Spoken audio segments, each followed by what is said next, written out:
Hi guys, so good afternoon and welcome back to my magical world. Currently it's 4:44 p.m. in the afternoon and today is April 21. Let me check, wait lang. So it's April 20, it's April 21, 2023 and I'm a bit drunk, guys. So, we're going to finish, as usual, we're going to finish the book flow, and I'm so messy. Everything is a mess right now, guys, but I'm actually at the beach, and I'm going to like roam the other parts of the beach like later. Okay, so later na. Let's have a chika minute later, but for now, let's finish the book. I hope I'm reading the correct part because I am not really sure. So I don't like what I look like right now, but let's just proceed because later I am with a lot of humans right now. So let's start. We are still on the introduction part, happiness revisited. Okay, so of course this emphasis on the postponement of gratification is to a certain extent inevitable. As Freud and many others before and after him have noticed, civilization is built on the repression of individual desires. It would be impossible to maintain any kind of social order, any complex division of labor, unless society members were forced to take on the habits and skills that the culture require, whether the individuals like it or not. You know, guys, like I have a lot of like schedule, like I am seriously on a lot of schedule right now, but I'm kind of like removing other unnecessary schedules. But okay, let's just proceed. I'm a little bit drunk. So socialization, or the transformation of a human organism of the human organism into a person who functions successfully within a particular social system, cannot be avoided. The essence of socialization is to make people dependent on social controls. Wait lang, guys, ha.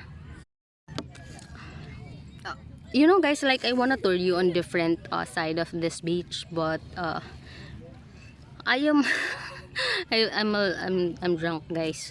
Okay, so let's proceed. So, on social controls, to have them respond predictably to rewards and punishment. And the most effective form of socialization is achieved when people identify so thoroughly with the social order that they no longer can imagine themselves breaking any of its rules. Focus, guys, okay? Because I'm focused on you, so you have to focus on me.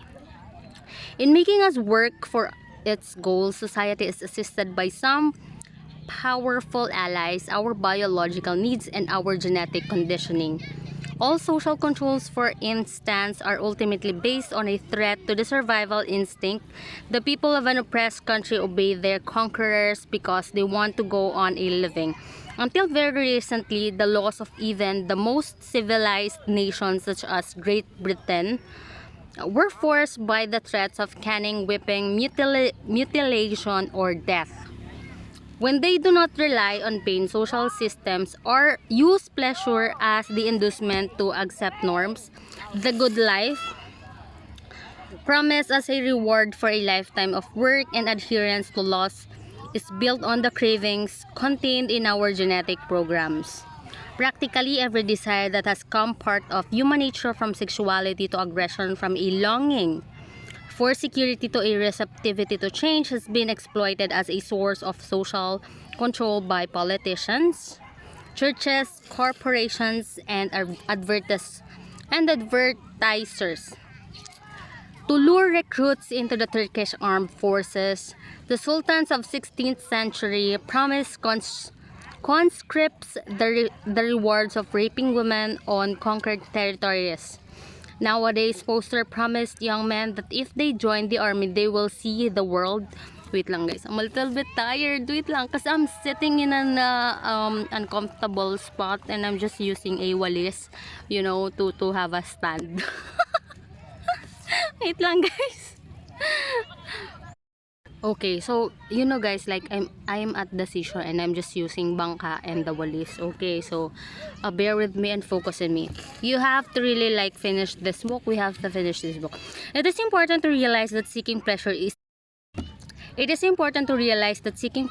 a reflex response built into our genes for the preservation of the species, not for the purpose of our own personal advantage. The pleasure we take in eating is an efficient way to ensure that the body will get the nourishment it needs. The pleasure of sexual intercourse is an equally practical method for the genes to program the body to reproduce and thereby to ensure the continuity of the genes. When a man is physically attracted to a woman or vice versa, he usually imagines, assuming that he thinks about it at all, and this desire is an expression of his own individual interests.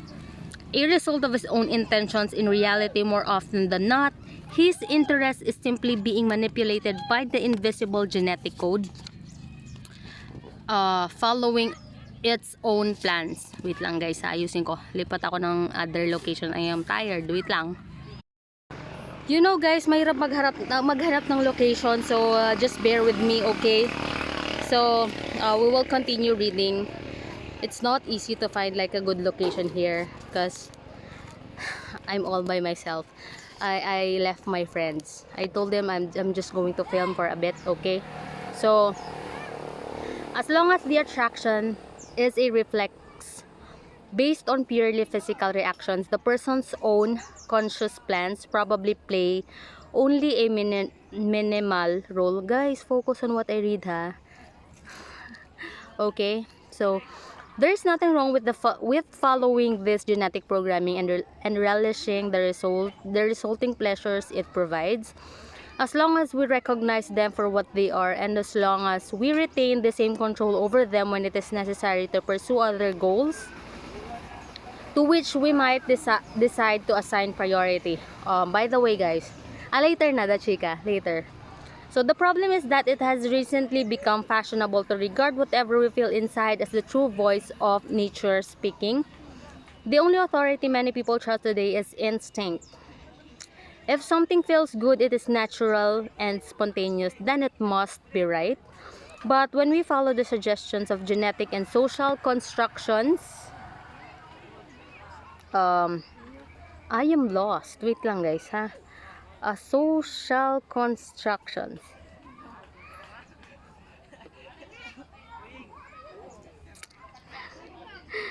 Wait lang. So, I'm just going to read this part.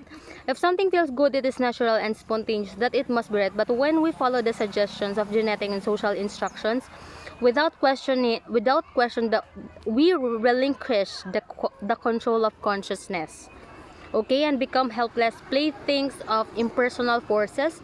The person who cannot resist food or alcohol, or whose mind is constantly focused on sex, is not free to direct his or her psychic energy. The liberated view of human nature, which accepts, endorses every instinct or drive we happen to have simply because it's there, results in consequences that are quite reactionary. Guys, nantok ako. Much of contemporary realism turns out to be just a variation on good old-fashioned fatalism. People feel belief of responsibility by recourse to the concept of nature. By nature, whatever we are born ignorant. Wait lang using ko lang. Okay. So, we are born by nature, however, we are born ignorant. Therefore, we should not try to learn. Some people produce more than the usual amount of androgens and therefore become excessively aggressive. Okay, so yan, dumidilim guys. Ano ba yan? Ay, basta kaya nyo na yan. Does this mean they should freely express violence? We cannot deny the facts of nature, but we should certainly try to improve on them. Submission to genetic programming can become quite dangerous. Okay? So because it leaves us helpless, a person who cannot override genetic instructions when necessary is always vulnerable. Instead of deciding how to act in terms of personal goals, he has to surrender to the things that his body has been programmed or misprogrammed to do. Tapusin lang natin to, guys, ha? One must particularly achieve control over instinctual drives to achieve a healthy independence of society. For as long as we respond predictably to what feels good and what feels bad, it is necessary for others to exploit our preferences for their own ends. A thoroughly socialized person is one who desires only the rewards that others around him have agreed. He should long for rewards often grafted onto genetically programmed desires. He may encounter thousands of potentially fulfilling experiences, but he fails to notice them because they are not the things he desires. What matters is not what he has now, but what he might obtain if he does as others want him to do. Okay, guys. So we're actually done. So I am actually like in a different location right now. So this is like a drop. This is not something that I planned, but you know me, I am always changing locations. So as much as I would like to be with you all, you know, to my friends, like, I'm really sorry, like, I really have to say that because I keep on moving on to places. This is planned or unplanned shit happens, okay? So but this is like a good shit, so this is good for me. Don't worry about the friends that I have. Like, I left a lot of friends like in different locations, so wait for me, guys. I'm going to be back. I just have to like to finish some responsibility here, so I'm just going to get it done before I came back, because I have a lot on my plate already.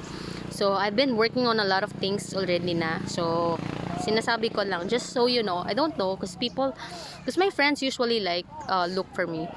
They always look for me.